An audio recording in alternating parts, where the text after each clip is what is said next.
nguruka ibyo tubikiwe mu ijuru.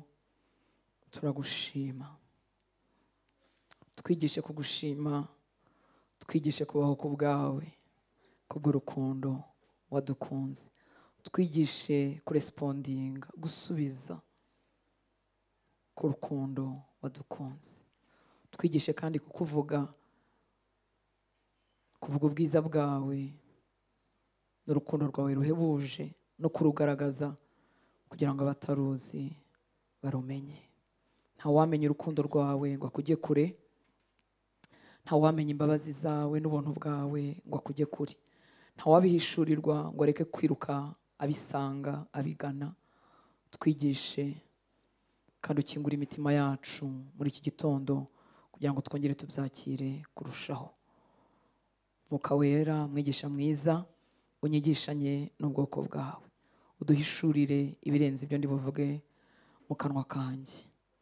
Mitima iri hano idukurikira iri kure, izadukurikira hanyuma ikingukire kwakira ubuzima buba mu ijambo ryawe.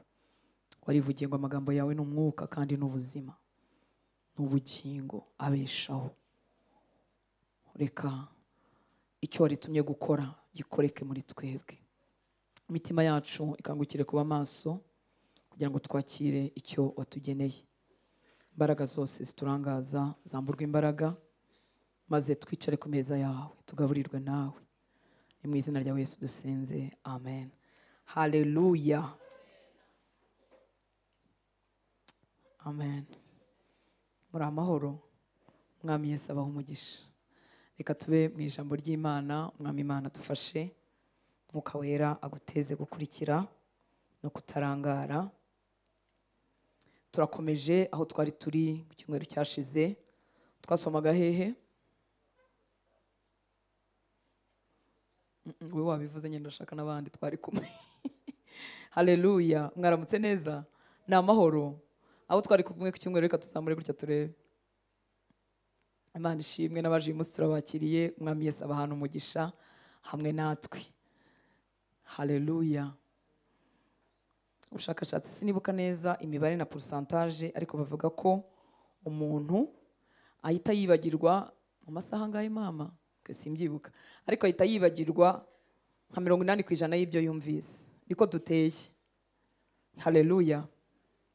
Imana yari ibizi, niyo mpamvu yadusabye gutekereza ku manywa na ninjoro. Mwe muretse kwandurura murandura hanyuma. Haleluya. Nari mvuze ngo Imana yari izi imiterere y'ubwonko bwacu, ko umuntu bimworohera kwibagirwa ibyo yumvise, kandi pourcentage nini nka 80% mu masaha ngewe ntibuka. Niyo mpamvu yatubwiye ngo ijambo ry'Imana turitekerezo ku manywa na ninjoro, kuko iyo utarigarutsemo urabyibagirwa.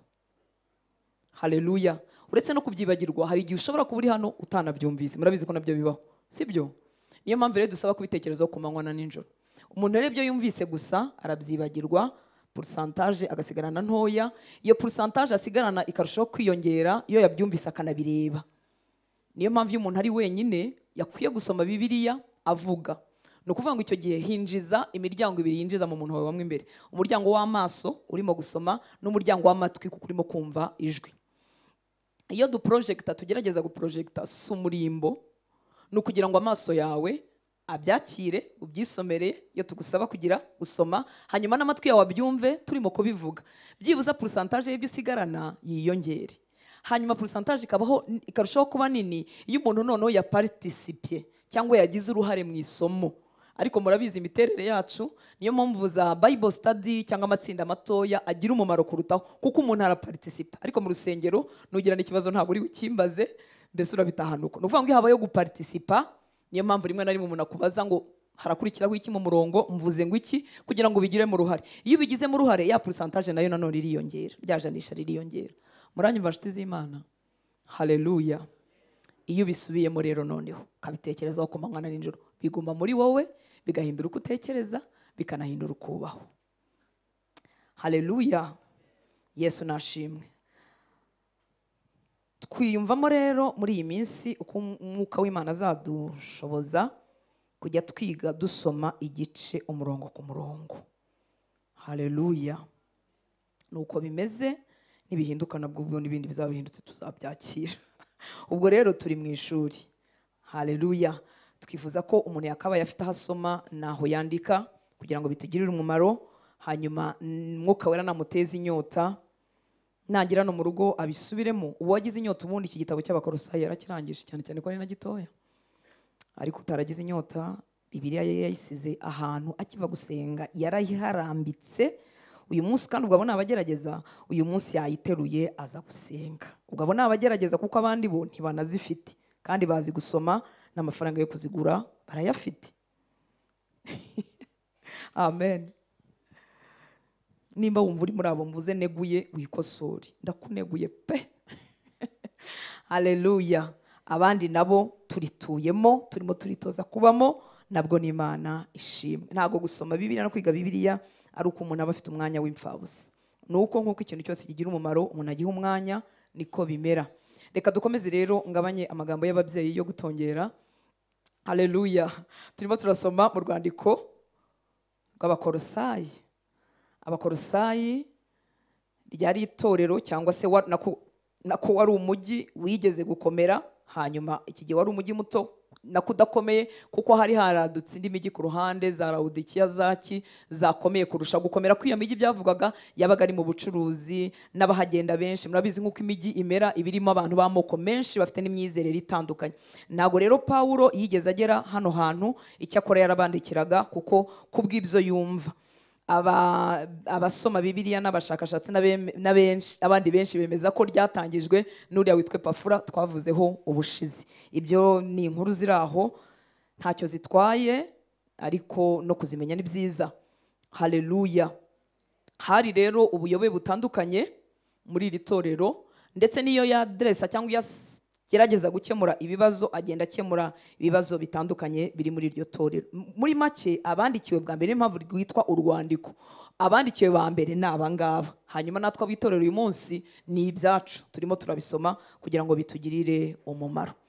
Ubushize rero twagarukiye, niba nibuka neza, ku murongo wa 17, ariko ndasubiraho inyuma gato cyane mere nko kuri 15 kugira ngo tugire uko tubyibuka. Haleluya. Hanyuma turimo turaganira ku magambo twahaye umutwe uvuga ngo umuhamya wuzuye ibyo ahamya. Kuki tuvuga ngo umuhamya wuzuye ibyo ahamya? Nuko ibintu binyuzuye byanze bikunze bizameneka inyuma, bizajojoba, niko navuga, tudegaja cyangwa se turekura ibintu bitwuzuye. Sibyo nshuti z'Imana? Uzumve iyo uganira n'umuntu ukunda Rayon Sport cyangwa APR, azayikubwira nta mbaraga bimusaba. Muranyumva nshuti z'Imana? Abaza abakinnyi bose n'abaguzwe na coach mushyashya, anavuga ati coach tuzamwirukana kandi nta mafaranga atangayo, atanazi naho babirukanira, ariko abajojoba iki? Rayon Sport. Haleluya. Haleluya.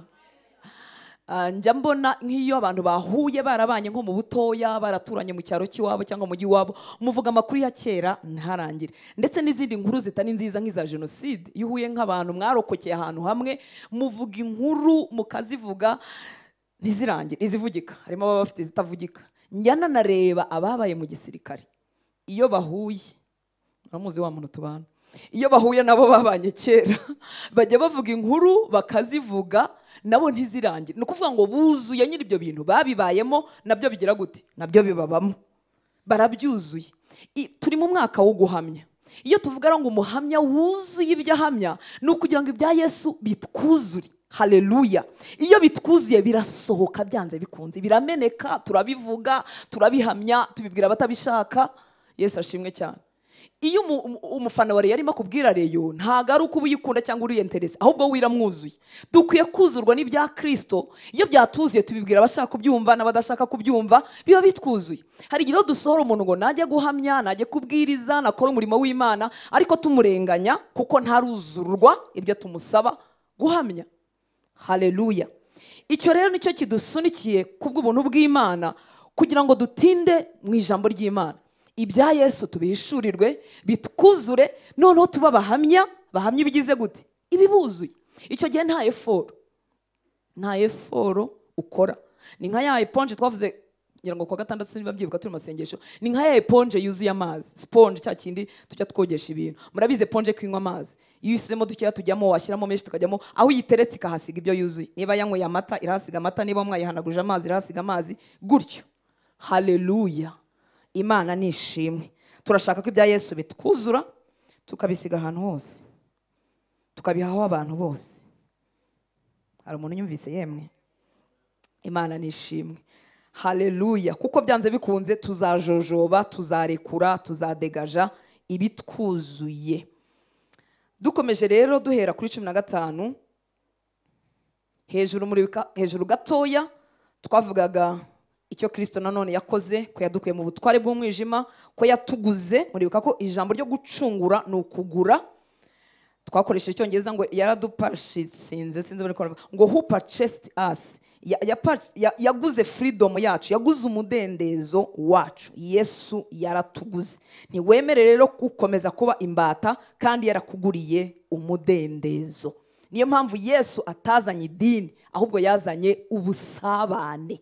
Iyo umuntu atabizi arakubwira ati watangiye kuba mu madini, cyangwa se nawe wagiye mu madini. We yatwebwe abakijwe ntitwagiye mu madini, twinjiye mu busabane na data. Haleluya, dufite umubano w'abana na papa. Aya madini nayo tubarizwamo inangaha kugira ngo bizandikwe bigire aho bibarizwa, ariko ntiyatwinjije mu idini, yatwinjije mu busabane. Imana nishimwe. Idini kuko hari igihe rikuboha aho kugira ngo rikwinjize mu mudendezo. Haleluya.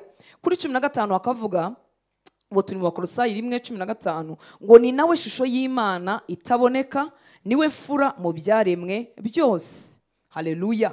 Niwe shusho y'Imana itaboneka. Muri make, Imana itaraboneshwaga amaso yariyerekanye muri Kristo.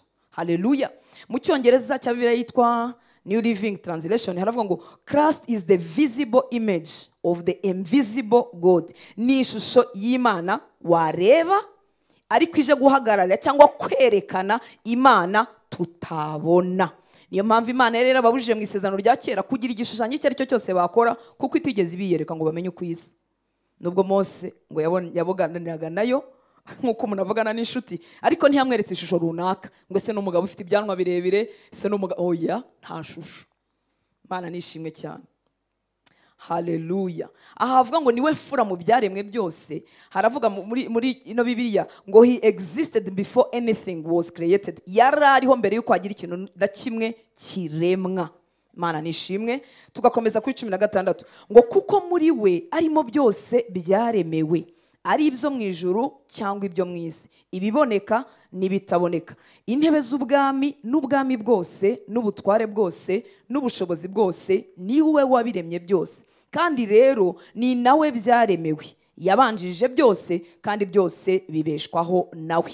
Haleluya. Iyo dusomye imirongo itubwira ngo muri we, muri Kristo, nimo byose byaremewe, ibizahari ahantu hose bamaze kuvuga, hakongera ko tuvuga ngo niwe wabiremye byose kandi ni nawe byaremewe, biba bitwereka ko Yesu na data ni gutya bagize gute. Mwibuke ko izi nzandiko za Paulo akenshi zabaga zirimo zikosora bumwe mu buyobe bwabaye. Hari ubuyobe bwabaye bwaje gukabya mu kinyejana cya kabiri, ahangani mu kinyejana cya mbere bwaje gukabya, bwavugaga ko Yesu ari su. Murabizi iyo umuntu avuze ngo si umuntu, nkuko bajyaga bavuga ngo abirabura ntabwo ari abantu buzuye, abera abazungu ngo ni abantu buzuye, twebwe turi si umuntu, ngo twegereye ingagi cyane. Ntabwo mubizi? Siko kuri, ariko mu gihe cyo gutwara zambata b'Abanyafrika bagiye bagurishwa, burya niyo teori yakoreshwaga, kandi bashoboraga no gukoresha Bibiliya. Ubu buyobe bwari muri iki gihugu rero, nako ahangaha muri uno mujyi, muri iri torero ryo muri uyu mujyi, hari harimo kuvuga ko Yesu atari Imana. Ibi ni bimwe mu byo bene data baba Yehova bizera. Yesu ashimwe. Haleluya.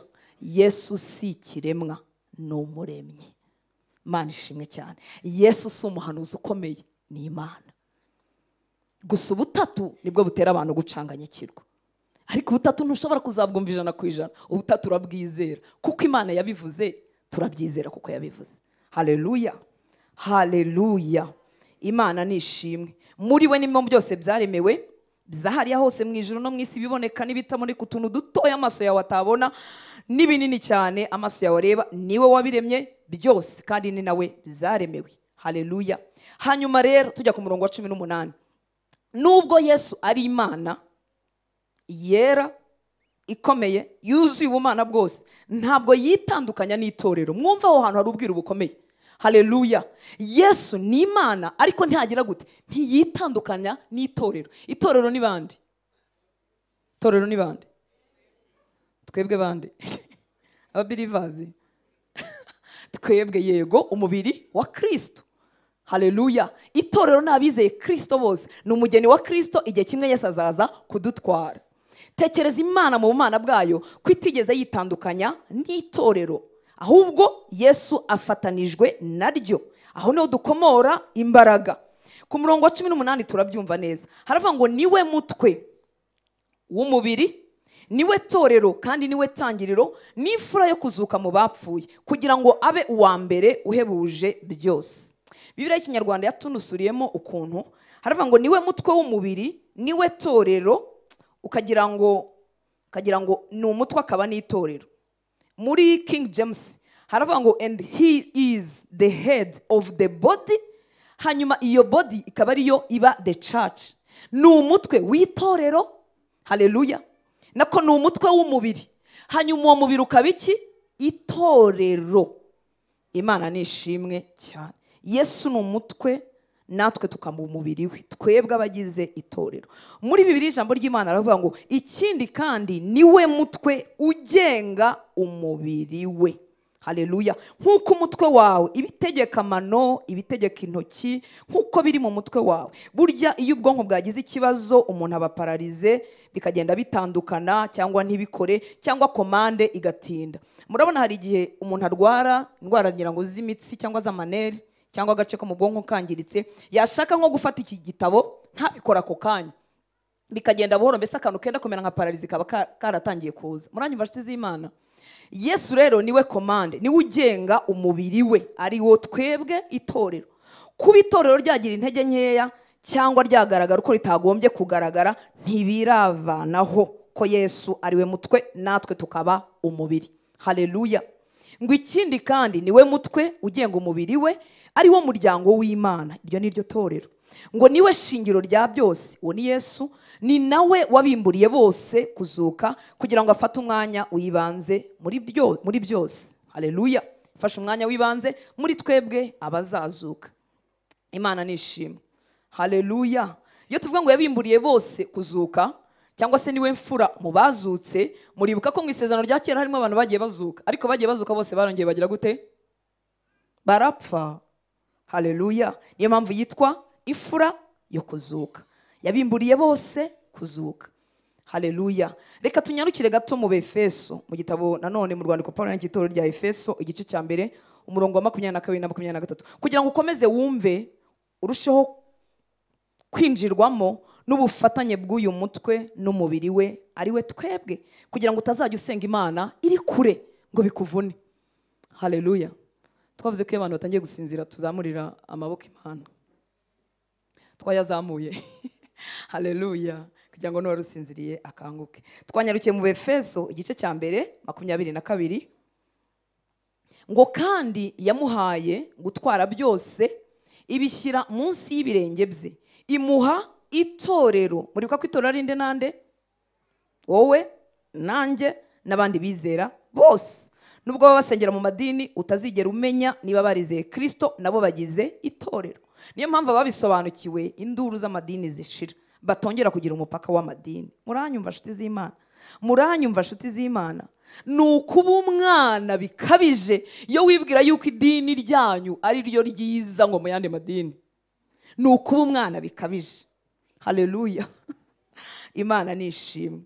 Ngo kandi yamuhaye gutwara byose, ibishyira munsi y'ibirenge bye, imuha itorero ngo abe umutwe waryo usumba byose. Yesu ni ikibirengeye, ntacyagereranywa, ariko ntiyadusize.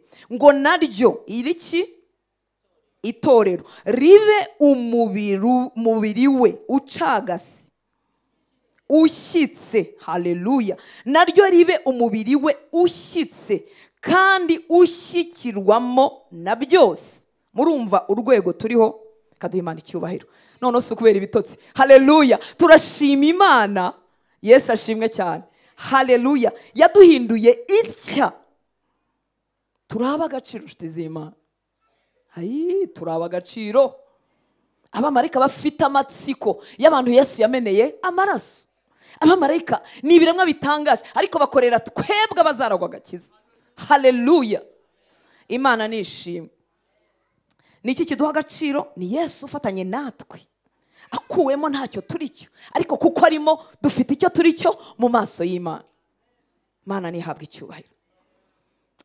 Yaribereye umutwe usumba byose, ngo naryo itorero njyewe nawe n'abandi bizera, abakize, abakennye, abajijutse, ababaswa. Niyo mpamvu mwibuke ko biravuze ngo mwene iyi nzira yo kwera, haleluya, ngo n'umuswa ntazagera gute? Ntazayiyoba. Agakiza ntago kaziye classe sociale runaka, cyiciro cy'ubudehe runaka. Mana nishimwe cyane. Yesu yagiye ku musaraba ku bwa bose, kandi agakiza n'ibyako Imana yarabyoroheje kugira ngo hatagira umuntu n'umwe utabihabwa. Haleluya, haleluya. Keretse utabishaka, uwo tuba tumusengera ngo agire inyota, naryo ribe umubiri we ushyitse kandi ushyikirwamo na byose. Muri make wowe nanjye tugize gute? Turashyitse, kandi iby'ubumana byose bishyikira muri twebwe. Haleluya, haleluya. Ko biryoshye we. Imana nishimwe. Aho twari twasubiye gusogongera mu Efeso, turagarutse aho twari turi mu Bakolosayi 19, ngo kuko Imana yashimye ko kuzura kwayo kose kuba muri we. Mwibuke ko arimo aracyakosora ko babantu barimo bavuga ko Yesu ari sudata. Iryo jambo rya sumura ryumva, muri make ari munsi ya data. Pawulo arimo arakosora iki kibazo, natwe tugikosorerwa, ngo kuko Imana yashimye ko kuzura kwayo kose kubumana kuba muri we. Haleluya. Kuri muri Kristo, kandi Kristo arangije aratwiha. Ubwo kuzura kubumana kuri muri twebwe abana b'Imana. Haleluya. We ni umutwe, twe turi itorero, turi umubiri wa Kristo, nitwe gice cye gikorera mu isi. Uri igice cya Kristo, uri ingingo za Kristo zikorera mu isi. Mbabwiza ukuri inshuti z'Imana, iyo kugusobanukirwa kwicaye mu mutima wawe, uhindura imibereho. Nakwiriye ihindura. Icyo wamenye wakiriye kizana impinduka z'imibereho, kizana impinduka z'ukugenda, kizana impinduka z'ukubaho, kizana impinduka za burundu. Haleluya, haleluya. Kuko ninjye mubiri wa Kristo ugendagenda ku isi. Mana nishimwe cyane. Ngira ngo twabivuze ubushize tugana ku gusenga, umutwe ushobora kutayobora ibice by'umubiri gusa iyo habaye ibibazo. Bya bindi bimeze nka za paralizi mu buzima busanzwe, iyo ubwonko butagira komande, amano, ingingo, ibimeze nka paralizi biraza.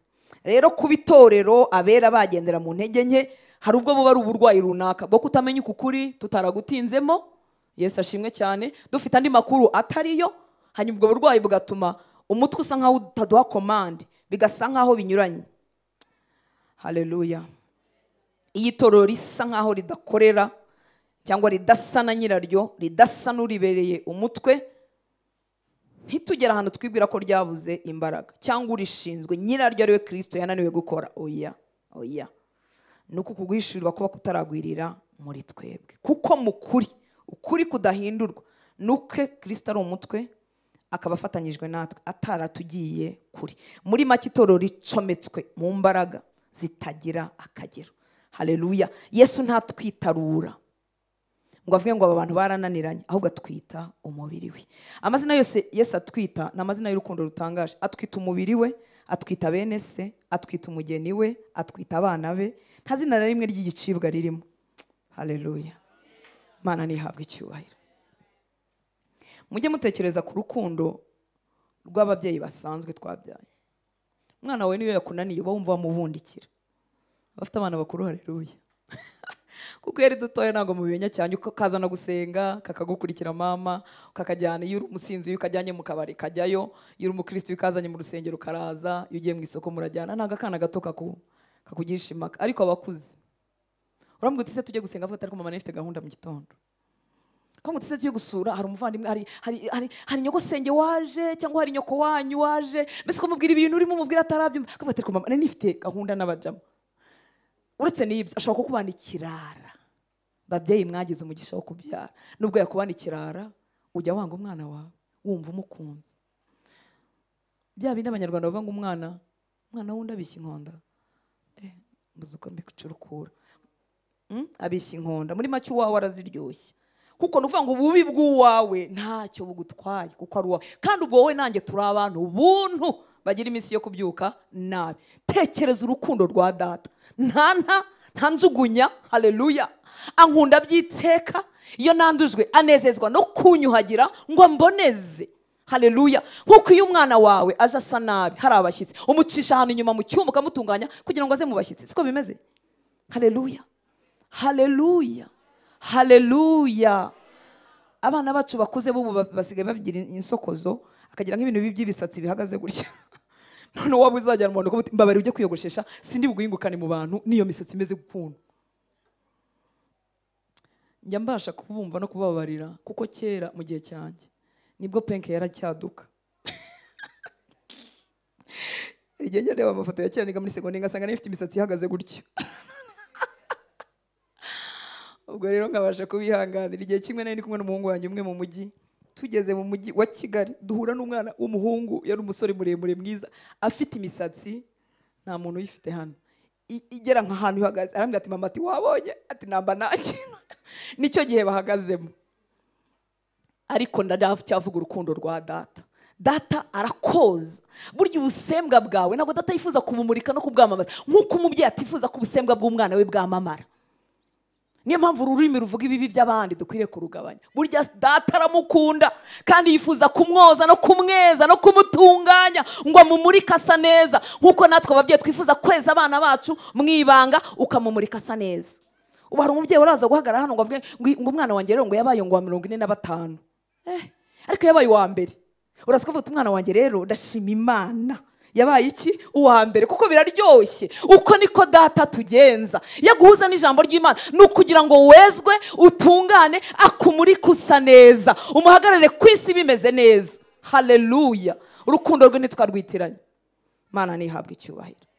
Yuzuye imbabazi no kugira neza, yuzuye urukundo n'ubuntu butangaje. Umuntu wese ubimenya asiganwa ajya aho Yesu ari. Umuntu wese uri kure ya Yesu nuko ataramenya urukundo rwe. Swate twamuhagarariye nabi, agira ngo Yesu ni umunyedini, agira ngo ameze nkatwe, bituma muhunga. Yesu ni umutunzi w'imbabazi. Haleluya, haleluya. Twakomeje kuri 24. Mba ntavuze menshi ngasimbuka simbizi. Naho twari tugeze. Nafashijwe ndasimbuka. Twari tugeze kuri 20. Mayi nka rero. Haleluya. Yesu ni mwiza. Twari tuvuye kuri 19. Yavuga ngo uko Imana yashimye ko kuzura kwayo kose kuba muri we. Haleluya. Kuzura kw'Imana kuri muri Kristo nawe yaratwihaye. 20. Ngo kandi imaze kuzanisha amahoro amaraso yo ku musaraba we, imwiyungisha n'ibintu byose ari ibyo ku isi n'ibyo mu ijuru. Mukurikire hano. Ibyo tuvuyemo ku igaburo ryera ni ibi tuba duhimbaza. Ngo imaze kuzanisha amahoro amaraso yo ku musaraba we, imwiyungisha n'ibintu byose. Hari igisika cyari cyarabaye hagati yacu n'Imana. Kuri 21. Ngo namwe abari baratandukanijwe n'Imana kera, mukaba mwara abanzi bayo mu mitima yanyu no kubw'imirimo mibi. Hari igihe umuntu yibwira ngo ubwo atarakora icyaha ngo ni intungane, no mu mutima wawe wari icyaha kigenda.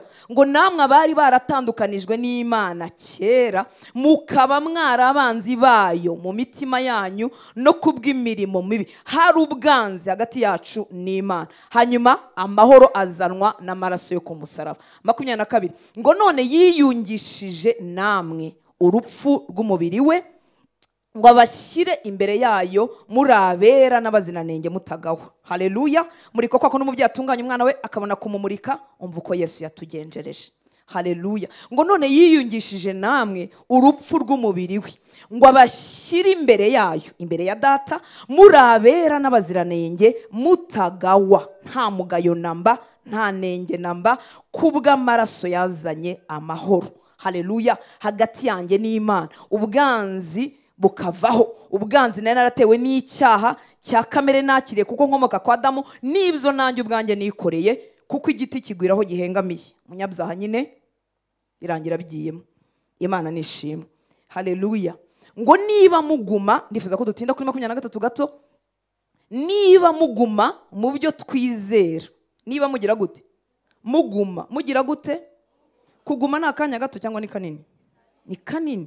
Niba muguma mu byo twizera, mwubatswe neza ku rufatiro, mutanyeganyega kandi mutimurwa, ngo muvanwe mu byiringiro biheshwa n'ubutumwa mwumvise bwabwirijwe n'abaremwe bose bari munsi y'ijuru, aribwo njyewe Pawulo nahindukiye umubwiriza wabwo. Reka nsubiremo.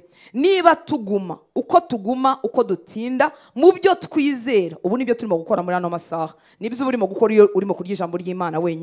Niba muguma mu byo twizera, mwubatswe neza ku rufatiro, mutanyeganyega kandi mutimurwa, ngo muvanwe mu byiringiro. Byiringiro bizanwa n'iki? N'ubutumwa mwumvise bwabwirijwe mu baremwe bose bari munsi y'ijuru, aribwo njyewe Pawulo nahindukiye umubwiriza wabwo. Haleluya. Igitambo cyo ku musaraba cyagaruye amahoro hagati yacu n'Imana, kiduhesha kungwa n'Imana, cyakuyeho ubwanzi. Twari abanzi b'Imana, twari dutandukanijwe n'uwaturemye igihe umuntu yagwaga. Haleluya. Cyakuyeho ubwanzi mu mitima yacu no kubw'imirimo mibi yacu, kiduhindura abera n'abazira nenge. Haleluya. Somye umurongo muri Bibiliya, ijambo ry'Imana, ngo icyakora mukomere ku byo twemera. Iyo ikintu gikomeyeho ugifata gahoro, ugifata cyane.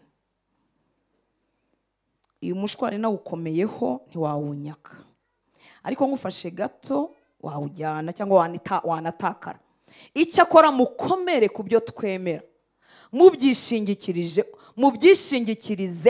Wishingikirize kuki? Ku byo wemera wakuye mu butumwa bwiza, ngo mutajegajega, ari nta kibatesha kwiringira ubutumwa bwatangarijwe abo ku isi yose, aribwo njyewe Pawulo nahawe kwamamaza. Haleluya. Haleluya. Kangerageze no gusoma mu Cyongereza muri NLT nanone, ngo but you must continue to believe. Kugira gute? Continue igikorwa gikoze akanya gato gikomeza. Icyongereza muzanye kivuga ko nanjye nkivuga ntakizi. Haleluya. Tubigendane. Continue ni igikorwa kigize gute? Gikomeje. Ngo but you must continue to believe this truth. Dukwiriye gukomeza kwizera uku kuri, and stand firmly in it. Tukabihagararamo tubishikamyemo. Don't drift away. Mu Gifaransa avuga ngo no s'éloigne pas, ntubijye kure.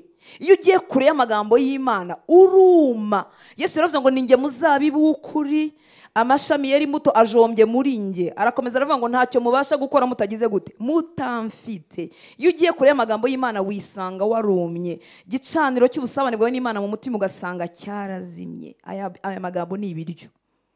Haleluya. Biradutunze, biduha ibyiringiro bidakama. Ngo don't drift away, no s'éloigne pas. Don't drift away from the assurance you received when you heard the good news. Ntujye kure y'ibyiringiro wakiriye igihe wumvaga ubutumwa bwiza. Reka duhe Imana icyubahiro. Haleluya. Haleluya. Iyo twumva ubutumwa bwiza hari ibyiringiro twakira. Imana nishimwe cyane. Bibiliya rero tugira inama kutajya kure y'ibyo twizeye twakuye muri uko kuri, tubihagararemo tutajegajega, ntitujye kure yabyo kugira ngo turinde ibyo byiringiro. Haleluya. Tugume muri we, mu kuri twizeye. Wijya kure y'ibyo ukesha kwizera. Niba warabyakiriye mu kwizera ukabikura mu kwizera waheshejwe no kumva, guma muri byo kugira ngo bikubere imbaraga. Ngo twubakwe ku rufatiro, tutanyeganyega, tutimurwa, tutabirandurwa ngo tubivemo, ngo tuvanwe mu byiringiro biheshwa n'ubutumwa bwiza. Uzarebe niba warigeze kujya unyuzamo ukagira intege nkeya. Teka intege nkeya zibyuka igihe wagiye kure y'ijambo cyangwa ritagifite icyo rivuze.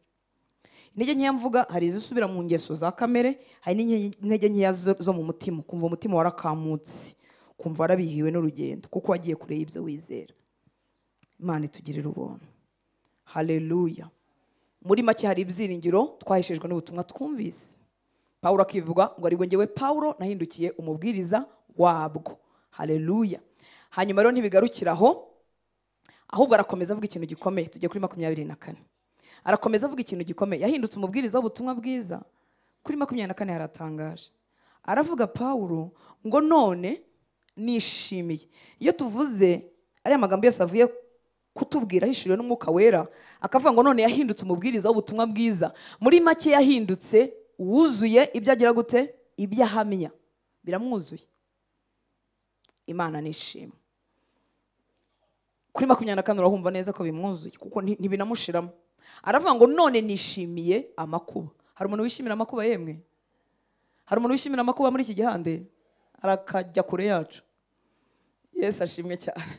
Ariko Pawulo arayishimira kubera ko na makuba yo gukorera itorero kugira ngo akomeze kuribwira Kristo n'ubutumwa bwiza.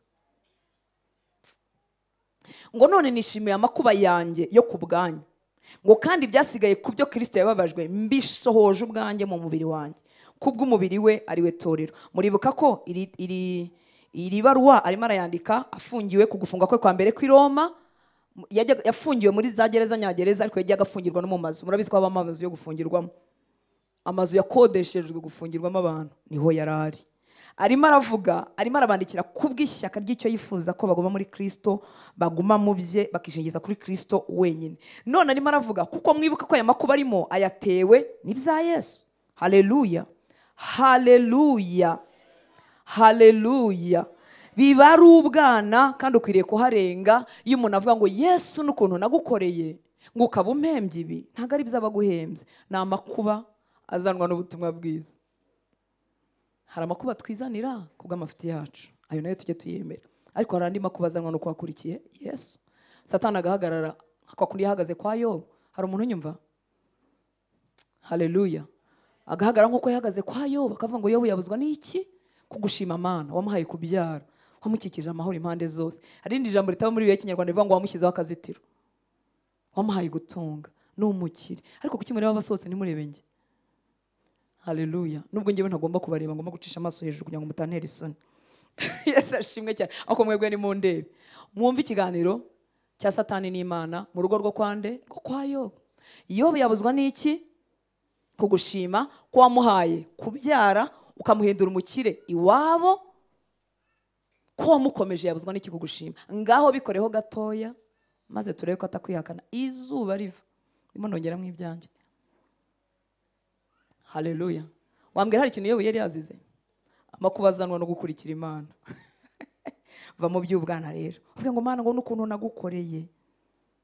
Ubwo rero wari warakoze nk'umukozi, ni wari warakoze nk'umwana. Twebwe abakora nk'umwana tuguwe neza. Amakubi yaje turayamuzanira, twumva ngo duhe ubuntu, turashize turaragiye, duhe ubuntu tuguruke dusimbuke.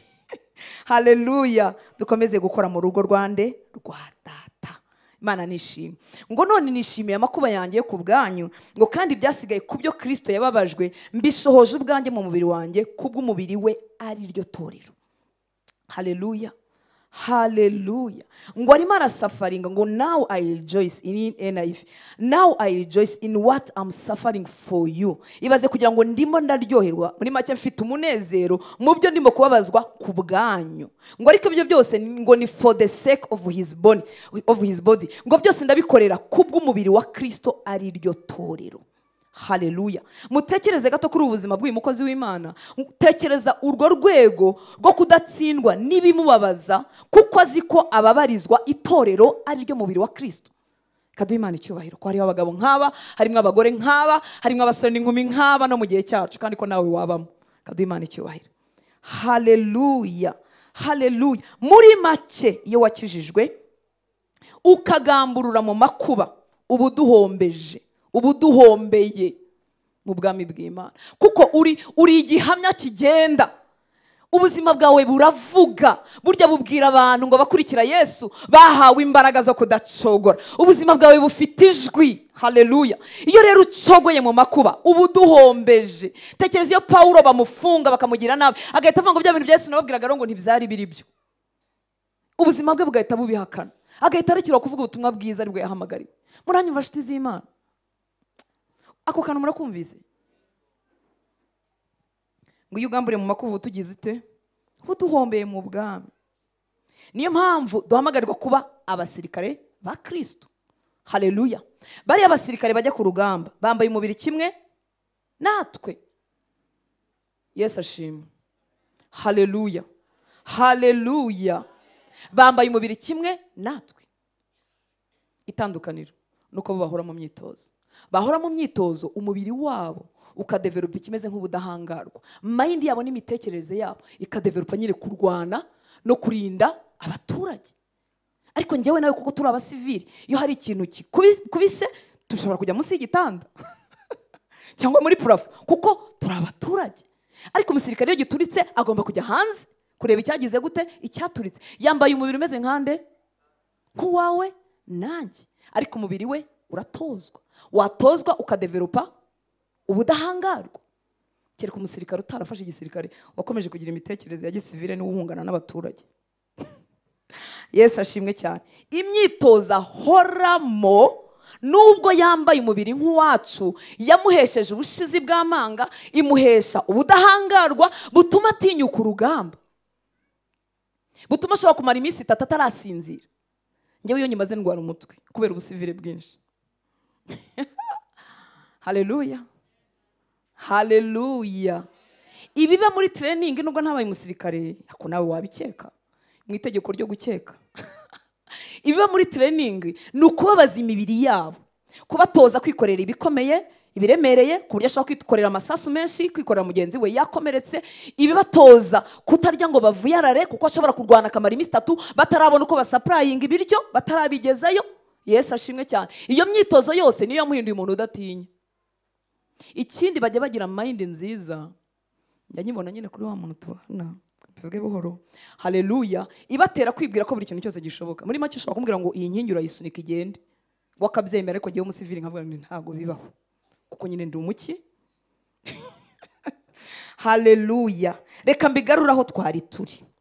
Niyo mpamvu bimwe mu byo Kristo yaduhaye ari ukuba abasirikare ba Kristo. Muribuka ikintu Paulo yabwiye Timoteyo, yaramubwiye ngo ajye aba umusirikare mwiza. Haleluya. Ntarangare, ngo nta muntu uri muri buru rugendo ngo ukwiriye kwishyira mu by'ubugingo ngo arangare. Twahamagariye kuba abasirikare ba Kristo. Muri make y'imyitozo y'umwuka yose dukora, kuba mu ijambo ry'Imana no kugira ngo bituremere ubudahangarwa butuma duhinduka abantu Satani atakangisha. Yesu ashimwe cyane. Haleluya. Ibyago ntibikakwegere, ntitunabihamagara, ariko bijya biza. Ariko ugomba guhinduka umuntu Satani areba akavuga ati nubwo twamukangisha iki yaramaramaje. Haleluya. Ubudahangarwa bukiyubaka muri wowe, ukavuga uti nzakora ibyo Kristo yansabye gukora, nzasohoza umurimo we, nta kintu na kimwe cyahagarara imbere yanjye. Nasonza, nakwambara ubusa, napfusha, nahiriwe, nagize amafaranga cyangwa nayabuze, reka duhe Imana icyubahiro. Haleluya, haleluya. Hari umuntu uhita ugabanukirwa umunezero w'agakiza uko amafaranga agaruka amanuka kuri momo. Kuri momo mujya murungurukaho namwe akagira cyo uko amafaranga amanuka kuri momo akaba ari kumunezero utakara. Ayiwe utarajya gutakazwa na momo ubundi yazanywe nandi yinjiye muri momo avuye. Wagize ngo se nuko uzi gukora cyane? Hari abakoze cyane batabonye nkayo wabonye. Ku by'ukuri muzima se nuko wirinze cyane. Haleluya. Nongere nkubwire nshuti yanjye, nshuti y'Imana, iyo ugamburuye mu makuba ubu duhombeye, kandi ntubikora nkana nuko waramaze igihe utadevelopa cya kindi abasirikare bakora. None umubiri wawe, ubuzima bwawe bukabura ubudahangarwa, kuko igihe Yesu yajyaga ku musaraba yaduhaye ubuntu bungana. Haleluya. Abamwizeye twese dufite ubuntu bungana, nuko umwe yamaze igihe mu myitozo undi agatinda kuyizamo, hanyuma ibyago n'amakuba byatugeraho bimeze kimwe. Mutekereze gato umugore n'umugabo, Yobu n'umugore we, abana bose bari ababo, ubutunzi bwose bwari ubwabo. Siko bimeze? Ibyago bigeze kuri Yobu byari byageze mu rugo kwa Monsieur na Madamu, ariko Madamu avuga ngo ati vuma iyo mana. Vuma iyo mana wipfira n'ubundi nturi. Dore uretse no gupfusha abana, dore nawe ibishyute birakuzuye. Abana bari ababo, ubutunzi bwari ubwabo. Inyifate zitandukanye. Ibyago n'amakuba bitugeraho ni bimwe. Inyifate gatandukana nuko wabaye mu myitozo cyangwa wanze kuyibamo. Imana ishimwe. Ndashima Imana kubwo buntu yahaye abera. ndashima Imana ku bw'imbaraga itorero rifite. Ndashima Imana ko Kristo atubereye umutwe, tugahinduka umubiri we ushyitse, ushyikirwamo na byose. Ubuntu twahawe bumeze kimwe, ariko biterwa naho witoreza.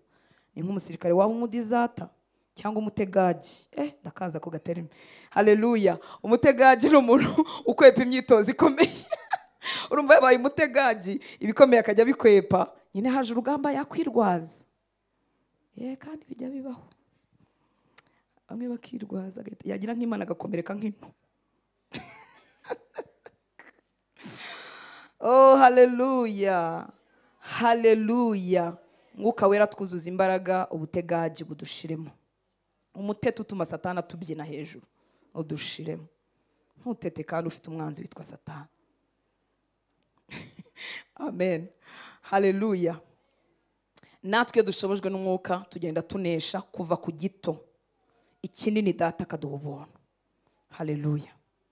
Hari igito gisanzwe n'abadakijijwe babasha, vraiment igikomeye data aduha ubuntu. Niko yahaye ubuntu Daniel amanuka mu rwobo rw'intare, akamanuka atavuze induru, atavuga ngo ngo Daniel ngo nakoreye Imana ngo none ndapfuye we. Yamanutse mu rwobo rw'intare atavuze induru, kubw'ibyo ubuntu byari bimurunzemo n'imyitozo yamazemo iminsi. Yubaha Imana ku ngoma zikurikirana, atangira kwitoza kubaha Imana ari umujene mutoya, ari umusore w'ingimbi. Agiye mu mwobo w'intare ntiyamanuka agira gute? Ari umuntu ugerwaho n'akantu gato, amanuka bucece yinjira mu rwobo rw'intare. Iyo zimurya yari kujya mu ijuru. Kubaho ni Kristo, no gupfa ni inyungu ukuri. Kubaho ni Kristo, no gupfa ni inyungu k'umukristo wese ukuri. Haleluya. Muri make yapfa yari kujya mu ijuru, atapfa akagaruka kuvuga Yesu i Babuloni. Imana nihabwa icyubahiro. Haleluya. Imana nihabwa icyubahiro. 25. Ngo iryo nahindukiye umubwiriza, iri ni itorero, ari ryo nahindukiye umubwiriza nkurikije ubusonga Imana yampaye ku bwanyu, kugira ngo mbwirize abantu ijambo ry'Imana ryose, ari ryo bwa bwiru bwahishwe uhereye kera kose n'ibihe byose, ariko none bukaba bwarahishuriwe abera bayo. Haleluya. Muri make itorero yarihindukiye umubwiriza akurikije ubusonga. Iyo mpamvu umuhamagaro ubaho, guhamagarwa n'Imana bikabaho. Arakurikiza ubusonga Imana yamuhaye, ikabumuha atari kugira ngo akore izina rya hatari. Hari igihe umunsi bijya bicurama umuntu akagira ngo ubusonga no kugira ngo umuntu akore izina. Oya, yahawe ubusonga, Imana yamuhaye ubusonga ku bwanyu. Muri make kugira ngo impano ziri muri we zikorere itorero. Imana yampaye ubusonga ku bwanyu kugira ngo mbwirize abantu ijambo ry'Imana ryose ryuzuye. Haleluya.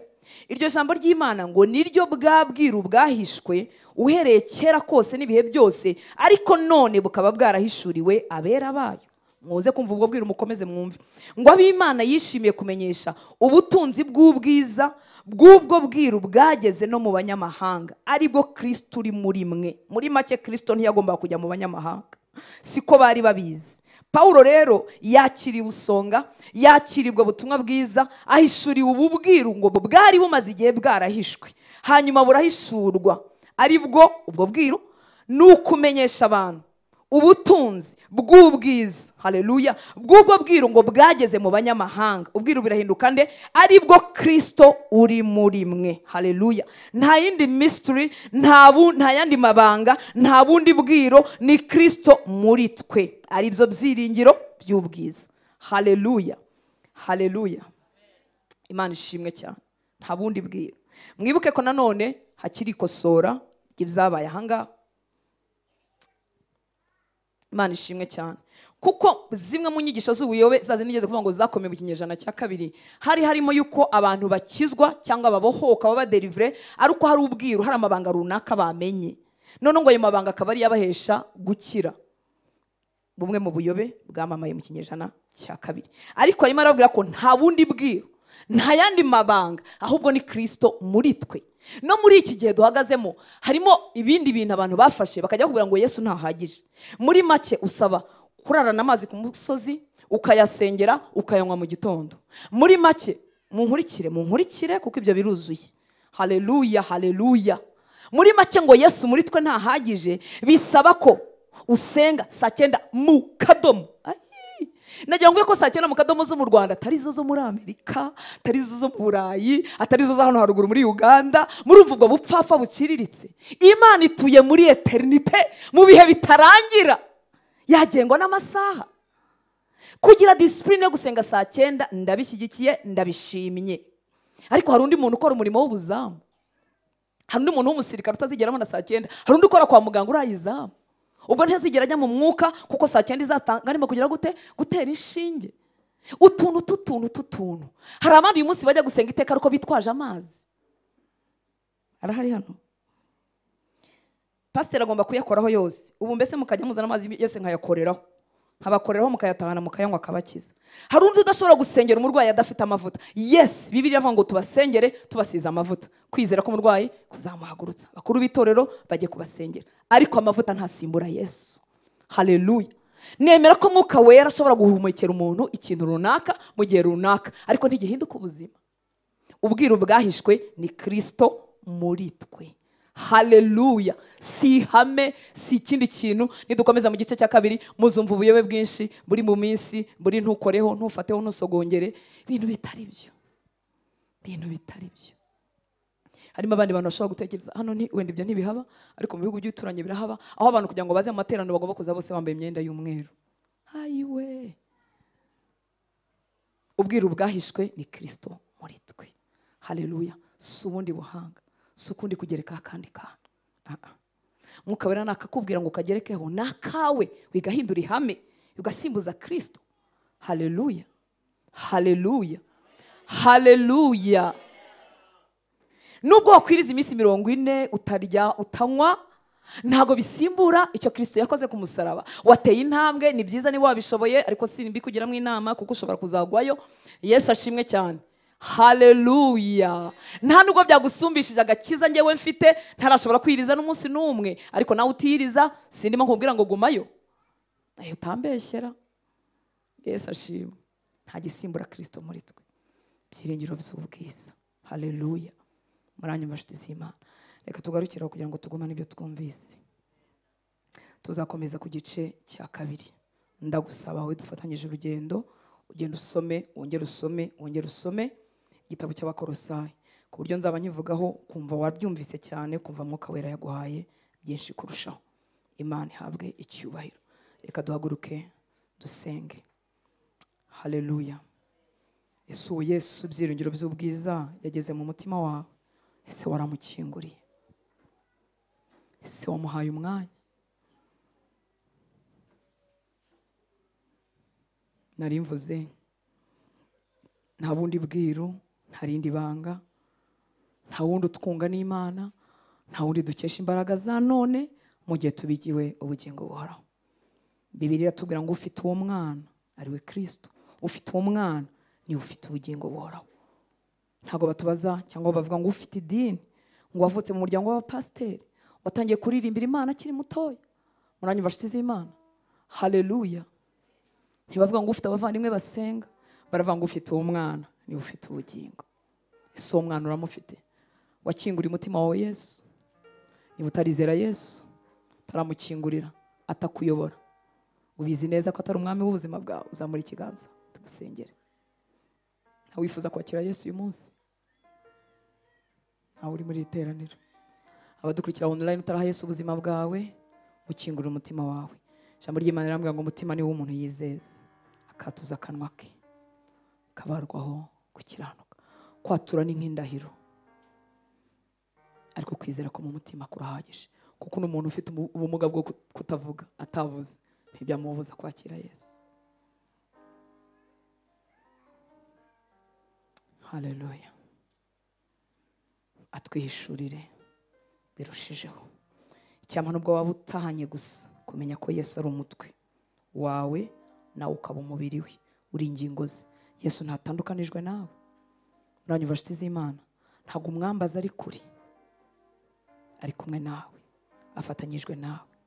Ntabwo yishimira intege nke zawe, yishimira kukweza no kugutunganya. no kukuboneza.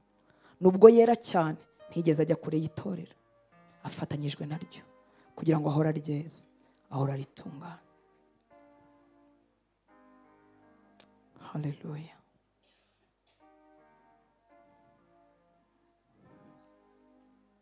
Reka musabe inyota, musabe inyota kugira ngo ibyiza byose ubikiwe mu ijambo ry'Imana ubigirire umwete. Musabe inyota kugira ngo byinshi, muribuka ko yashimye ko kuzura ku Mana kose kuba muri Kristo. Uwo mwuzuro ni mugari cyane.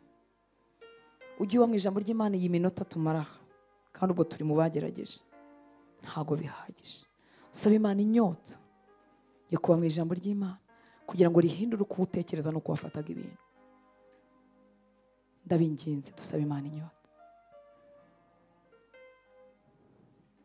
Inyifato yuko tubanye na Yesu, tubaniye nawe, igaragaza inyota dufite cyangwa tudafite. Kurangara kuri mu buzima bw'abana b'Imana, kutagaha agaciro icyo Yesu yabakoreye, bigaragaza inyota nke, bikatubyarira kutagenda tugwiza imbaraga. Twese uko turi hano, reka twisabire Imana inyota, kwigira imbere aho yarugejeje, kwigira imbere aho naringejeje.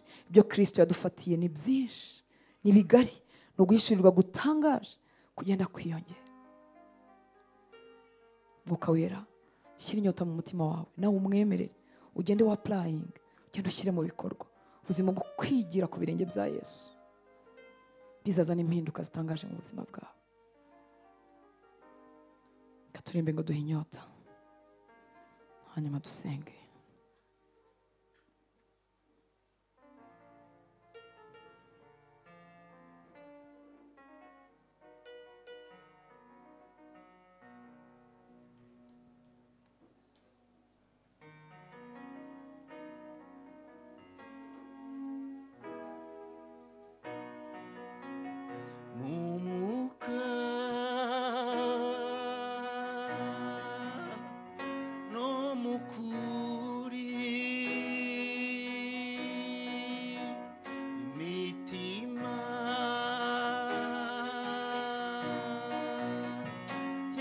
Umwami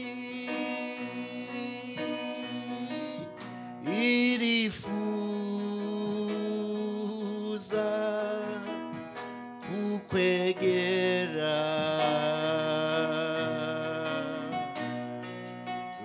rumura maso y'imitima yacu tubashe kumenya ubwiza bwawe.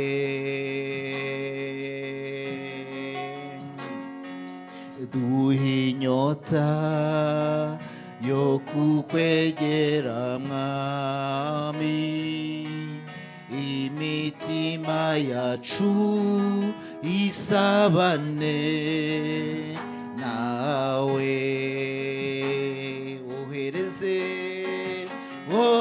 Ohereza umucyo n'umurava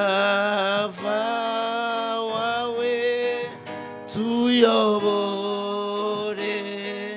ku musozi wawe.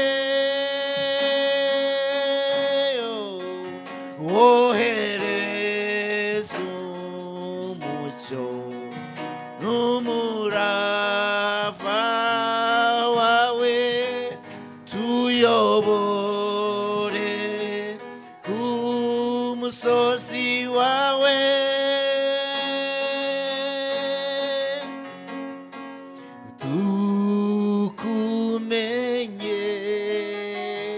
tukumenye Mwana, duhindurwe duse nawe Mwami Yesu. Oh, tukumenye, yego Yesu, duhindurwe duse nawe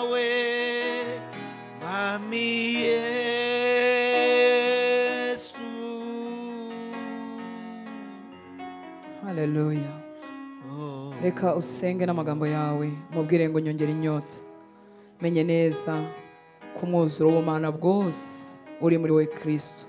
Mbikiwemo byinshi ntaramenya, mbikiwemo byinshi ntarahishurirwa. Nyongera inyota yo kuba mu byawe, nyongera inyota yo kuba mu ijambo ryawe, kugira ngo nkumenye mpinduke dushaho gusa nawe. Ndakwinginze bivuga n'amagambo yawe ngo mpa inyota y'ibyawe, mpa inyota y'ibyawe Yesu, ye kuba last resort, ye kuba amahitamo ya nyuma yawe Yesu, ye kuba akantu wiyambaza iyo bikomeye, ikintu urebaho iyo ubonye umwanya wacitse ku icumu. Yesu, ye kuba uwo musabana muri kakanya usinzira gusa, abo wibanze mu buzima bwawe, uzukire mu bye, hanyuma ibyo wabyukiye mu wirirwa ubitekerezaho bizana impinduka mu muntu wawe wamwe imbere. Musaba inyota, uti Mwuka Wera ndagusaba inyota. Reka numva amajwi yanyu musaba inyota, reka mbyumve bisaba n'akanwa kawe. Ku rurimi rwawe hariho ubugingo n'urupfu, wiceceka musaba inyota. Iyo musaba inyota ubisengera bimeze nko kumwemvita. Mwibuke ko ijambo ry'Imana rivuga mu Byahishuwe ngo mpagaze ku rugi ndakomanga, ngo umuntu niyemera azakingura. Iyo usenga ubisaba uba uri mukingura, umubwira ngo nguhaye ikaze, ndashaka gusabana nawe, ndashaka kukugirira inyota, ndashaka kukumenya kurushaho. Uba umuhaye karibu mu buzima bwawe, hanyuma agakorera muri wowe kubw'ubuntu bwe, agakorera muri wowe kubw'imbaraga. Ufite ubushobozi bwo kwanga no kwemera. Inyifato yawe, attitude yawe, ukumera mu masaha 28 bigaragaza kuri mu muha karibu, umutumira, umufitiye inyota.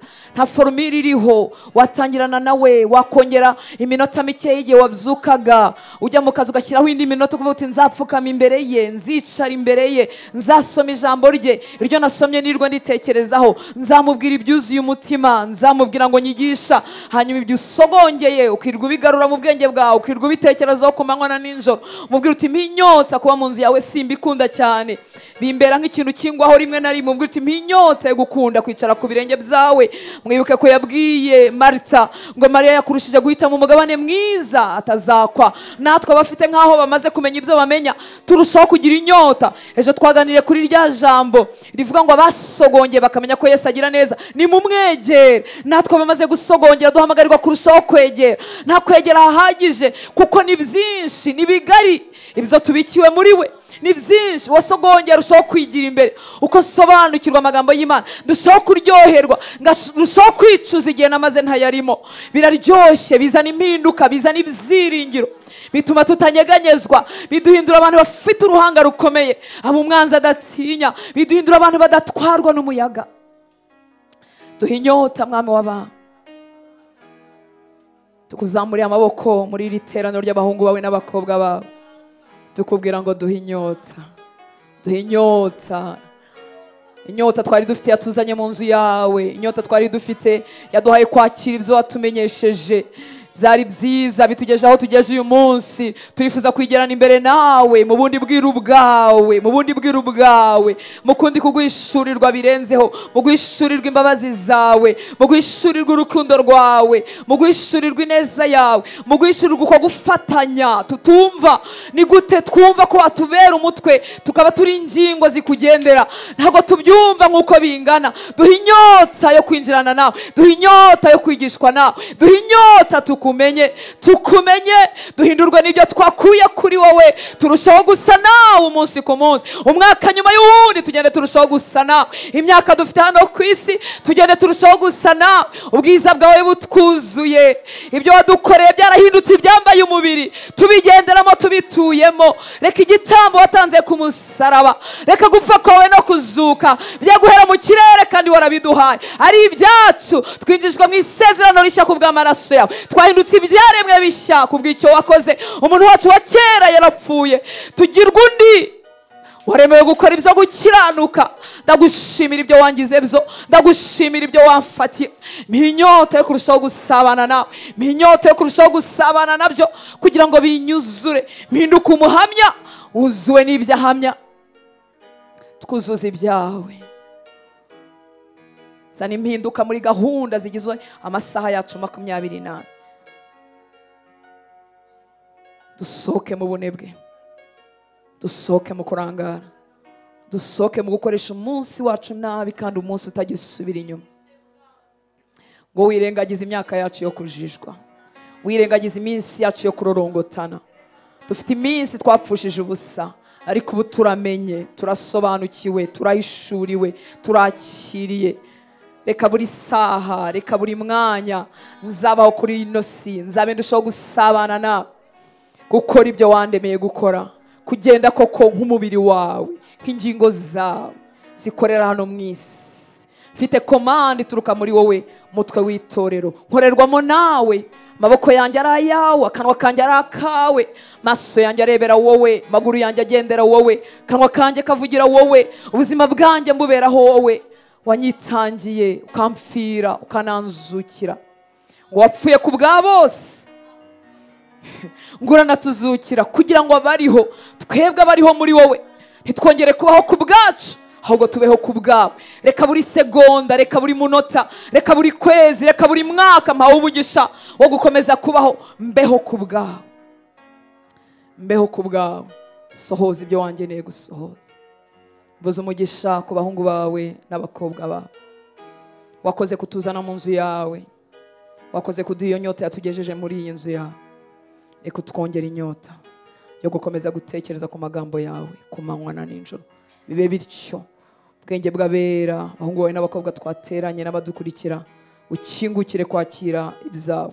Ndavuga gukinguka ku bitekerezo, gukurwamo kujijwa kose, gukurwamo igitwikirizo cy'umwanzi cyose, kugira ngo ijambo ryawe, ubutumwa bwiza bugire umwanya mu mitima, mu bitekerezo, buzane impinduka. Mvuze umugisha ku buzima bwabo, ku buzima bw'ababo, ku buzima bw'ibyabo, ibyegeranye nabo byose bihabwa umugisha.